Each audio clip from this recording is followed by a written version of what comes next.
Ya, Pak.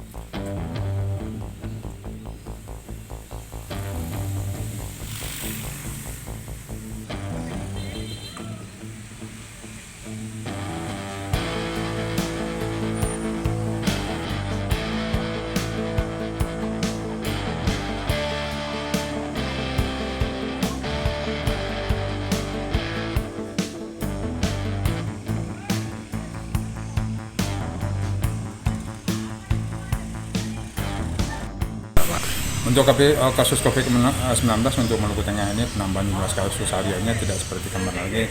Kemarin di angka 170 sekian, sekarang di angka 180, jadi penambahannya tidak cukup signifikan lagi. Mudah-mudahan kita harap dari hari ke hari, dari waktu ke waktu penambahan kasus baru mulai menurun, dan kita harap ini sudah mencapai puncak kasus, dan kedepannya kita harapkan akan menurun kasusnya secara bertahap.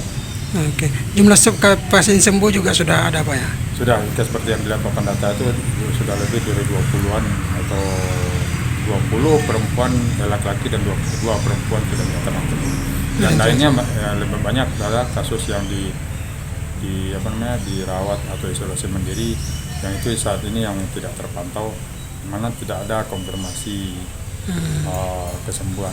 Dan biasanya untuk Omikron itu sesuai dengan protap 5 hari setelah kasus itu, bila tidak ada demam lagi dilakukan konfirmasi ulang. Bila masih tidak negatif nyatakan sembuh, dan kalau nyatakan masih positif ditunggu konfirmasi 10 hari berikutnya. Oke.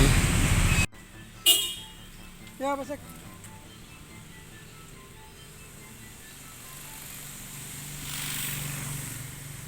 Terima kasih sudah nonton. Jangan lupa like, subscribe, dan share ya.